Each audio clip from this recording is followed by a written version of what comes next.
One thing that I do that sets me apart is that I create jokes every minute. Every time you see me, I'm either creating a joke, rehashing one, adding to something, or making a new joke. I can testify to that. He just showed me something I wrote down. All right, no, we were just listening to Banky, and Banky said he sold knives. I said, no wonder I had these cutting-edge skills. Now, that kind of thing, now, I'll put it together neatly. Maybe when you hear it the next time, you'll be like, isn't that something that we heard that day? But it will now be a joke. And then I put it out, and maybe like 4 or 5 people. Some people have called me and said, Ali, we don't see you in so and so place. You have not performed in America. I said, there's no need that my jokes have gotten there because the people that took them here took them there to go and perform. So I may not need to go to America. Why I'm saying that is that you need to develop the talent that you have in every way that you can. If you keep holding on to what you have without developing it, somebody else that has that same talent. Well, let me give you a simple example of plantain chips. The woman that started making plantain chips was frying with about like 6 frying pans. They fried the plantain chips, packed them in transparent stuff, and then some other person decided, I can do that thing better than her. And then they started making theirs with designs. Instead of transparent nylon, they print names, print address where you can reach. What happens every time is that somebody sees what you're doing and does it better. But if you that had that talent first decides that, well, I'm the first person to have this talent, and so let them be doing whatever they are doing, they will relegate you. So the thing is that you have to be dynamic. Whatever talent you have to be dynamic in it. And like I told all these young comedians, we will die here. We will die here in this business. If you create 2 jokes today, I'll create 5. Because you're as good as the newest joke that you create. You're as good as the... Okay, Banky is a musician. And I'll tell you something.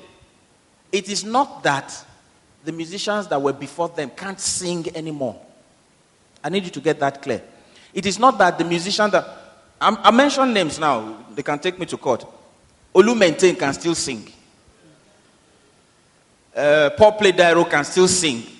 But now, what has the trend of music gone to? Where is the trend? Where has it gone to? Are you waiting for the trend to come back to meet you, or you are ahead and the trend is coming to meet you? Okay. Fantastic. Please give him a hand. I have something to add. Do you know that it's a proven fact that every product that becomes a success is not usually the first person is not the inventor. Usually people wait. You invent it.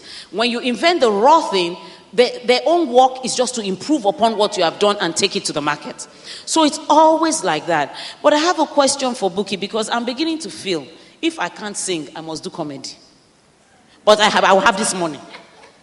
More than this. Say you get what I'm saying. Because I've decided I have a duty to all of you to be richer than this. I'm not poor. I can't form that I'm poor. But I have to be richer than this because I want to teach those tacky people how to spend money. So, what now? But Bella is even on the panel for me again. You can give me a hand. Thank you. Bukky, you are a woman. You are not an artist. When you come on stage, there's no smoke. That smoke machine, it gets as it makes you look nice. I've seen, because when I saw Banky, it was bigger than this. So when he came, I said, is this all? Because the smoke. It's true. And when they shine the lights on Alibaba GCF, like, your motor, because it's good. But the rest of us don't have the advantage of smoke machine. How easy is it for a woman? Because there are quite a few women in this audience, and they believe that the men find it easier. Life is against the women. Is there any gender-specific thing you want to tell us about? Obstacles that are gender-specific. Obstacles that are gender-specific. Unfortunately, I think you're asking the wrong person that question, because I've never seen my gender as an advantage or disadvantage. You give her a hand for that. She doesn't see herself as I'm a woman, I'm disadvantaged. No. That's not wrong. It's a good answer. Maybe because I started my career as a medical representative in the pharmaceutical industry. So you two were a salesperson, but you were not selling knives. It's kind of nice to say medical representative. But okay. Yes, I was in sales and marketing. And my job was to go to the medical doctors and tell them about the medicines of my company. And it was very target-driven. So if you hit your targets, you make your commissions. It doesn't matter whether you're male or female. So, almost every other month, my name was on the board for being the best rep. So I've never seen my gender. And then I was in the world of work. I was in corporate engagement for all of about 4 years. And the word, like I told you, came in this hall. And I asked God for the work of my hands. And I'm going to just emphasize that very briefly. I think it's important. First of all, God made all of us for a specific reason. And I think it's important that you find that reason. Otherwise, life becomes wasted, as it were. And can I ask you something? Because Okay. I want this to be, I want to think for the people out there. Okay. As you're talking, they might Okay. have questions, and I'm having questions as you're saying it. So I want to serve as Okay. their mouthpiece. You say it's important to discover your purpose. You'll be amazed that many people in this room have a hard time realizing what their purpose is. They need to eat, they need to find money to pay the bills, so they don't know how to take out time to really figure out what the purpose is, right? You got the word, but how do you discover what your purpose is without me preempting the response to that? I think first of all, there's a big job for parents to do in the lives of children, and that's where it starts. Now, for those of us who are now grown, I guess your parents can hardly help you. But I'll just mention the parent bit because there are quite a few women in here. I think it's our job to help our children become good Christians and to achieve their full potential. And it starts by throwing different challenges at them. So when I was young, at age 6, I told you I could sew, I could knit, I could crochet. I fried my first dodo, and I served my sister at age 6. Now, sometimes when I tell my husband, because I can't imagine my children doing such now, he tells me it's child abuse. But you know what?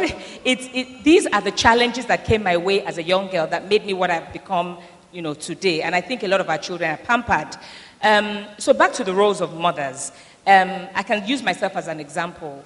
My daughter, for instance, in her class, I would get sometimes bad reports that your daughter is always drawing. She was always drawing lips while class was going on. And we would tell her off, but at the same time I could tell that this young girl has an amazing talent. So we invested in her talent. We would buy her sketch pads. We would buy her pastel paint, oil paint, canvas. Sometimes when I travel, I go off Oxford Street, go to the one corner to buy heavy stuff, or buy them at Ojuelegba Road, or is it Tejosho Road? That road where you have Art World. And today, she does effortlessly. She could do a portrait. Effortlessly, she could put prints together. Her painting is amazing. When I put them on my DP, my friends are like, wow, your daughter could work for a textile design company. Now, it didn't happen just like that. She had the talent, but it took us, my husband and I. Encouraged it. Yes, we encouraged it. We invested into it. We bought her stencils, etc. So I know she's not going to inherit pharmacy. That I know. She's an artist. She wants to be a fashion designer. I was a bit worried about that. But then I think we're going to let her achieve her dreams because she's so good at it. But what I've told her is, if you go into fashion designing, then make sure that you're designing amazing things that are godly. In other words, you don't have to reveal anything, but still. So I think that is the role of mothers or parents. I won't lump it all on mothers now. Parents. It takes two. How did I find community pharmacy? For me, it's during my internship here. Now, as a pharmacist, I graduated in 1992, and the next thing you do is internship. Now, during my internship here, there was a gentleman, Mr. Odeleye. He had relocated from Greece with his 4 children and wife. A Christian, but not quite like the Nigerian Christian. You know how we are all fundamental in a sort of way. But he was just a little bit different.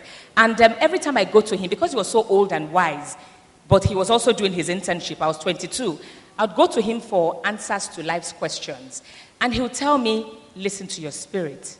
And I would ask him another question, and he would tell me, listen to your spirit. And I just heard community pharmacy, and I started running, since then. Okay, so let's give Bukky a hand. Listen to your spirit is what she said. So there's so much that has been said. Alibaba told us you must develop your talent. You must, in one word, it's not enough to have a talent. You must package it in a way that somebody will be willing to pay for it. They must take you seriously. Banky said something that is profound. Have big dreams, but start small. You wouldn't believe, we used to have a program, Awesome for Youth, which we still have. And at the time I said I was ready to give ₦1 million to anybody who had an idea. Nobody came. Because everybody needed 5 million to start their idea. Listen to your spirit. Also, she said. Do we have any questions for anybody you've been listening? You have a question for somebody before we take the next round? My question is for Banky W. Okay. When he was talking, he said something. He said when he started out in his dorm room, and you can start small from your dorm room. It's been years and all that.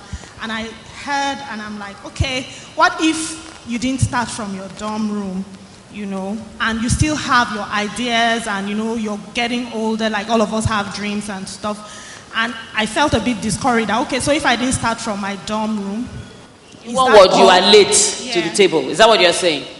So, okay. Question: is it late? I didn't start in the dorm room, so what's going to happen? Are you saying I should give up on my dream, or what are you talking about? That's my question.